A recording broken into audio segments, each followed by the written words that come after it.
I must say, I'm slightly confused as to the difference between Stephen Nolan and Matthew Collins. Now, you may not have heard of Matthew Collins. Matthew Collins served in the Central West Basic Command Unit of the police, and he was dismissed with immediate effect for sending a naked picture through email to a woman. He sent this naked image via WhatsApp, and in court, the woman was referred to as Miss A to protect her identity on the 23rd of October 2018. Now, he apparently only sent one image, but Stephen Nolan allegedly sent two. Stephen Nolan gets away with keeping his job, where Special Constable Collins was ordered to pay a fine within 6 weeks and to serve 45 days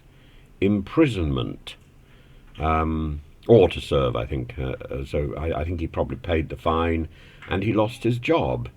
But Stephen Nolan retains his job and is, I think, the fourth highest paid BBC employee.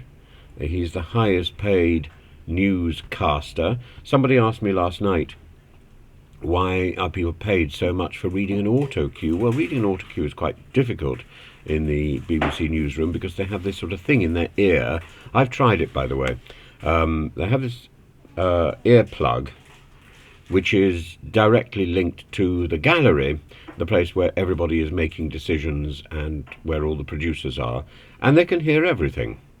And so, on the one hand, they're focusing in a calm and dignified way in reciting the news and reading the news from the auto cue, and the other, they're hearing people swearing and counting down and getting news stories ready, and in front of them they've probably got a little monitor which is showing the latest breaking news even before people in the gallery are getting it. So they are genuinely trying to do 3 or 4 things at the same time and to look extremely calm while doing so.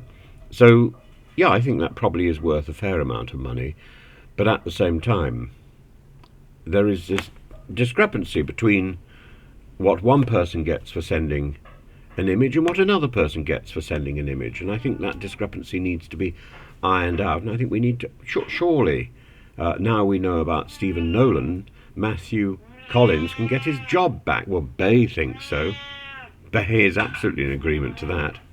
It's not about knocking somebody else. It's about building people up. It's not about pulling people down. It's about building people up. So I'm not saying fire Stephen Nolan. I'm saying re-employ Matthew Collins. Re-employ Matthew Collins and make sure that the person to whom he sent the photograph gets compensation. Surely she is the victim here, not Matthew Collins, not Stephen Nolan. We should be focusing on the person who received the photograph. Was this a photograph of her? Why? How did he get that photograph? It's those string of questions, and the same question is the question I raised yesterday. I was doing a little thing on Sean Atwood's channel. How did Stephen Nolan get this photograph? He says in his public statement that it was readily available on the internet. Well, not so readily available that it comes up in a sort of picture search when you search for it. How did he find it? Surely the point is that Stephen Bears was posting stuff on a website called Only. I'm not sure whether I can say it on here, but anyway, the initials are OF, and I presume there's lots of photographs of that nature, or lots of moving images of that nature, and maybe that is the ultimate source of the photograph that Stephen Nolan sent. But it's dodgy, and underneath all of these BBC ITV scandals is this sort of homophobic charge that these people are particularly in the limelight and being attacked because they've got a sort of, because there's a gay agenda, because there's a gay issue going on, and uh, or in Putin's language, non-traditional values going on. And I think that's again a very worrying. People are being pilloried for their taste, and you have to ask, would this be happening if these people were so conventionally heterosexual? And once again, the real target, the real focus of our attention should be to ensure that the victims receive as much support as possible. But like the victims of Alex Belfield, unless they're incredibly famous and have the cash to help, they don't get the formal apologies and the payouts. They are largely forgotten. And I think we need to make a point of, rather than celebrating the lurid details of the perpetrators, we need to make a point of helping the victims and ensuring that those victims do not want. They've suffered enough.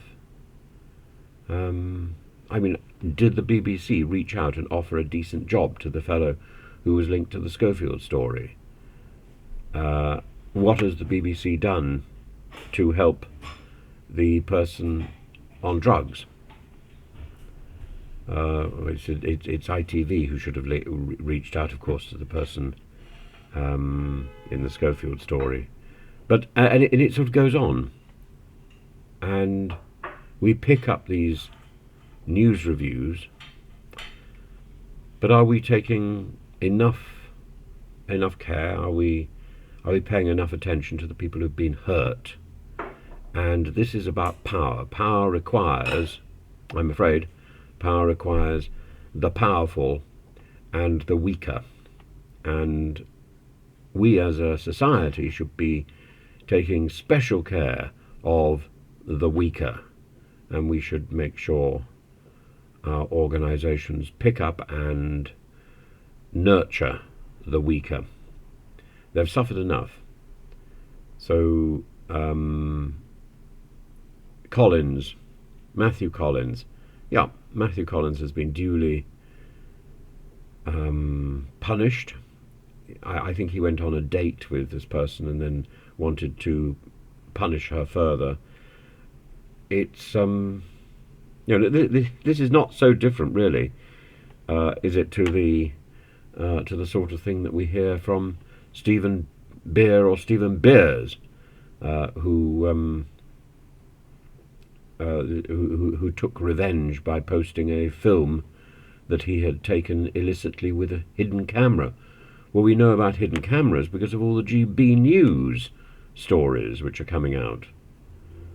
And what you've managed to purloin, steal, seize with a hidden camera, and you then make public, or you then threaten to use, that's very dodgy. It's very dodgy areas. But at the same time, what about the victim? Have the police reached out to the victim and offered proper support, proper compensation? Because this was done by somebody in their uniform.